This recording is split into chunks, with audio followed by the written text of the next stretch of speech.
le monde tourne. Direction la Birmanie, refusant de tirer sur leurs concitoyens. Les informations pullulent.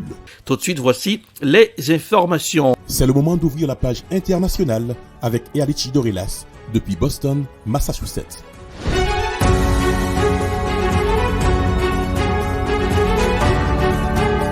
Mesdames, Messieurs, bien le bonsoir. Bienvenue dans la page internationale au Grand Journal du 14h, mardi 17 mai 2022. Deuxième sortie pour cette semaine, en direct depuis la Newsroom, dans la capitale des grandes universités du monde, Boston, Massachusetts. Erlichi Dorelas pour présenter cette page internationale. À Jacques Mail pour ce grand journal, Joannel François, Smith Jean-Julien, Rubans assure les manœuvres techniques. Bonsoir aux auditeurs de la radio évangélique Hosanna 102.3 FM. À Jacques Mel, en Ukraine, viser intentionnellement une école qui n'est pas utilisée à des fins militaires constitue un crime de guerre, selon le chercheur David Bosco, l'université de l'Indiana à Bloomington. Voici un reportage signé Euronews. Selon le gouvernement ukrainien, plus de 1000 écoles et collèges auraient été visés militairement depuis l'invasion russe le 24 février dernier.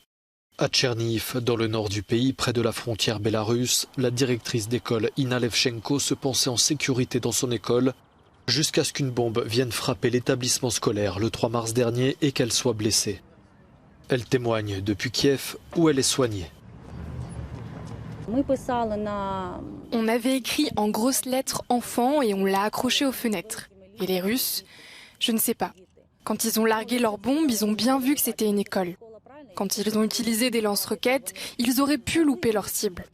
Mais avec une bombe sur l'école, c'était une destruction ciblée, une intimidation pour que les gens soient terrifiés. Les 70 enfants que la directrice avait mis en sécurité dans le sous-sol de l'école ont survécu, mais 9 autres personnes sont mortes dans l'explosion, dont un élève de 13 ans. Les écoles servent souvent d'abri pour la population, mais aussi de lieu de distribution pour la nourriture.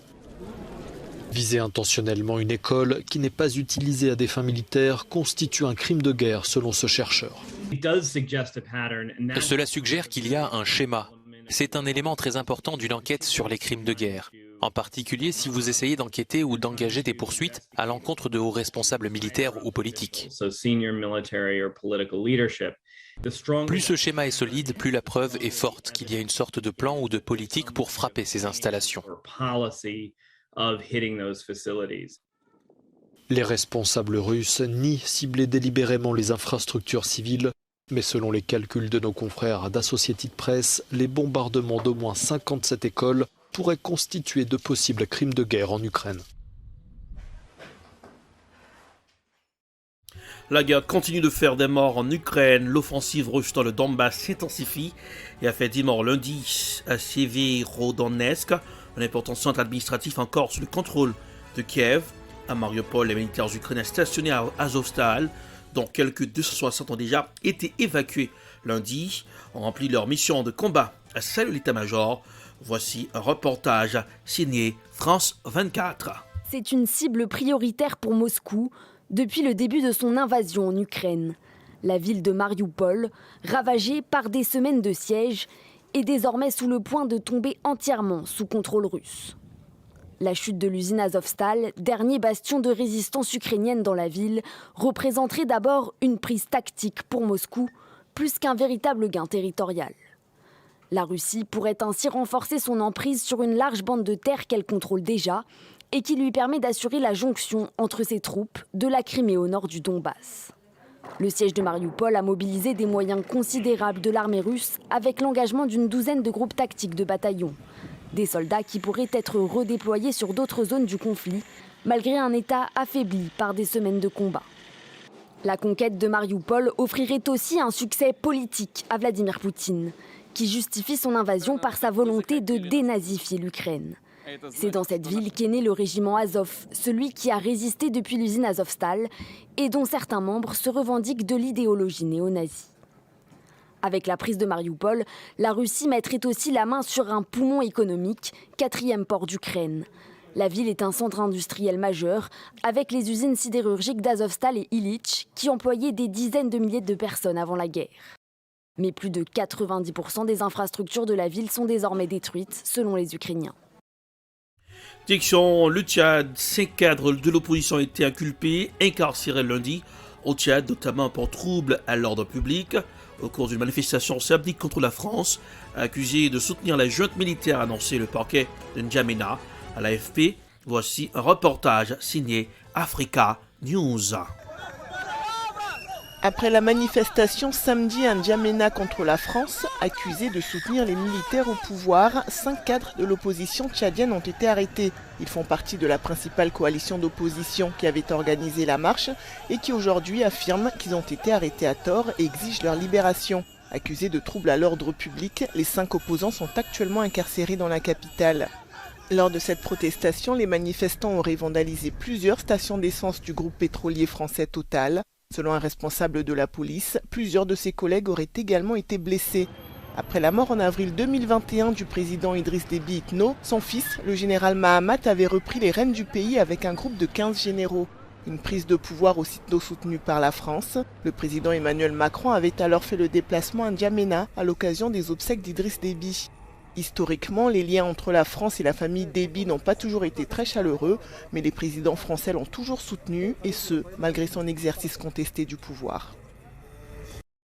Coup d'œil sur le Liban. Dimanche, les Libanais se sont rendus aux urnes pour renouveler les 128 députés de leur Parlement. Il s'agit du premier scrutin depuis l'effondrement de l'économie du pays. Beaucoup de Libanais comptent sur cette élection pour quitter la crise. Voici un reportage signé CGTN News.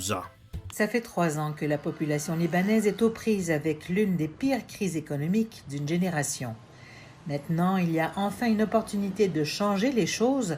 Toutefois, la question est de savoir si la colère et le désespoir se traduiront sur le plan électoral. L'élection au Liban, ce n'est pas la démocratie, c'est du népotisme. Le père s'en va et il est remplacé par le fils. En 2019, des manifestants sont descendus dans la rue pour protester contre une classe politique dirigeante longtemps accusée de corruption. La monnaie locale a commencé à chuter, le coronavirus a frappé, puis en août 2020, le port de Beyrouth a subi une explosion meurtrière avec plus de 200 victimes. Entre 2019 et aujourd'hui, la vie a radicalement changé au Liban. 82% de la population vit désormais dans la pauvreté. La pénurie de carburant afflige progressivement le pays et la plupart des familles reçoivent moins de 10 heures d'électricité par jour. Des centaines de milliers de travailleurs qualifiés ont déjà quitté le pays.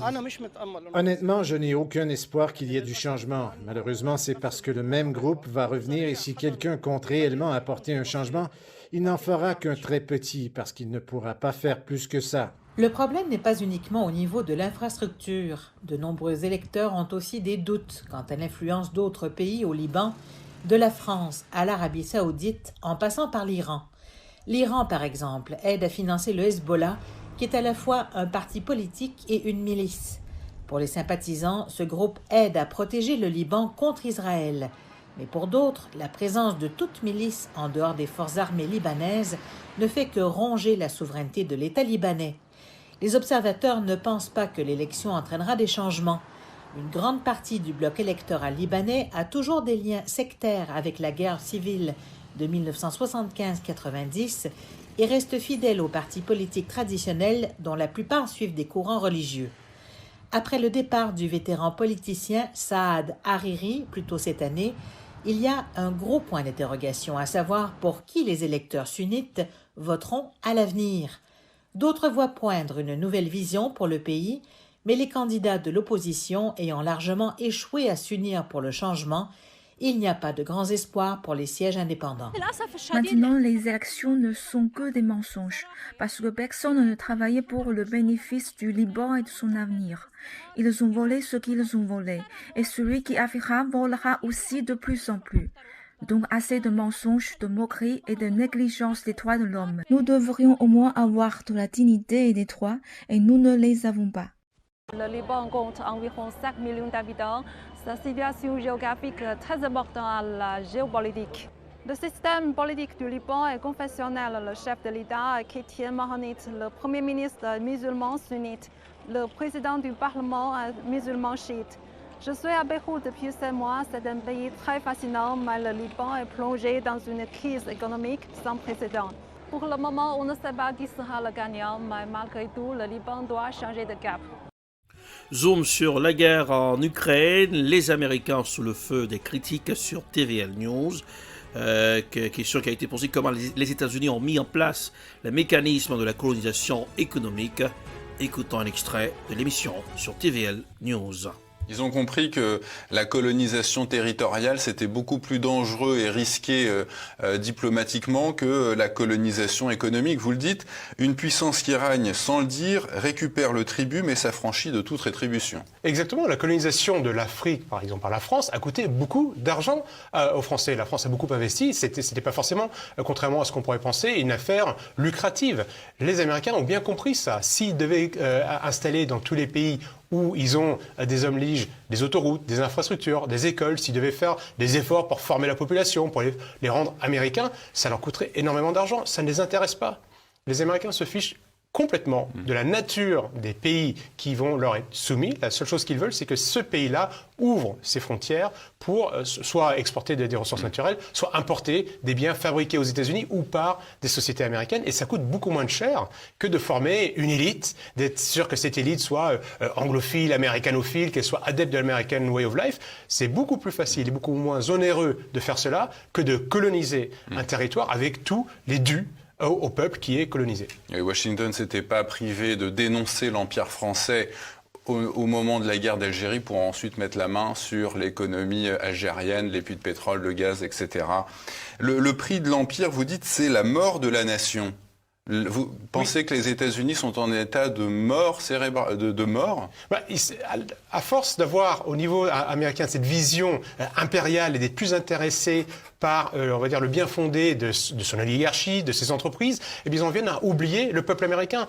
Aujourd'hui, les États-Unis sont la première puissance économique mondiale et en même temps, on a des problèmes graves au sein même du peuple américain, le nombre de suicides, l'obésité, la délinquance, la criminalité. Tous ces indicateurs sont en train de se détériorer aux États-Unis, alors que l'Amérique demeure la première puissance mondiale. On pourrait imaginer que la première puissance mondiale demeure un pays de cocagne, où il fait très bon vivre. Ben non, c'est pas vrai. Pour une partie de la population américaine qui bénéficie du rayonnement impérial américain, il fait très bon vivre, mais l'élite américaine a préféré se concentrer sur son extension territoriale étrangère que de se focaliser sur l'américain qui, dans beaucoup de parties des États-Unis aujourd'hui, souffre.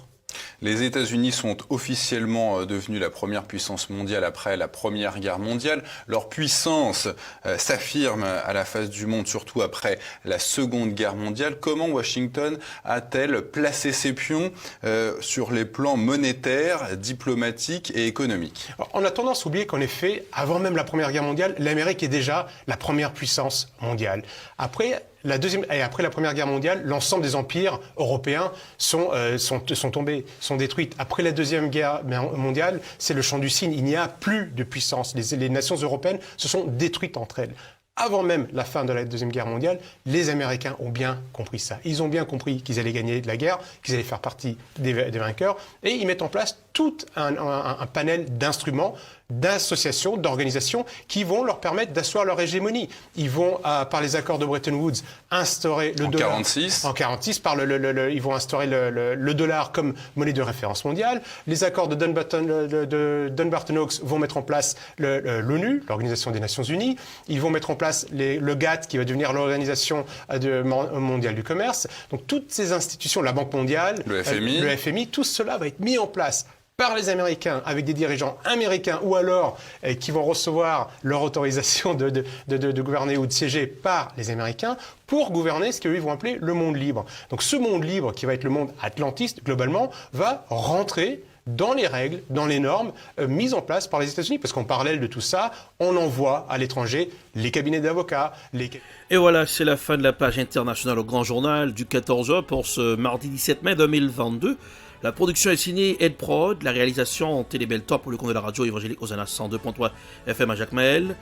Couleur du temps sur Boston, 72 degrés Fahrenheit, 22 degrés Celsius. Jacmel 86 degrés Fahrenheit, 30 degrés Celsius. Boston, il fait beau temps aujourd'hui, 72 Fahrenheit et 22 Celsius. Et demain, c'est la fête de notre bicolore, 219 ans. Eh bien, je vais prendre congé de vous. Oui, et bon, il y en a qui n'ont pas fêté le drapeau parce que les choses tournent mal pour Haïti. Passez un excellent mardi. N'oubliez pas de garder le sourire car le sourire ça rajeunit le visage. Bonsoir et rendez-vous c'est pour jeudi ou vendredi. Mais bon, vendredi. Passez un excellent mardi et fêtez le drapeau pour ceux qui vont fêter, pour ceux qui vont réfléchir autour de cette date puisque Haïti est dans une situation à l'emporte-pièce. Bonsoir. Bye bye. C'était la page internationale avec Erlich Dorelas.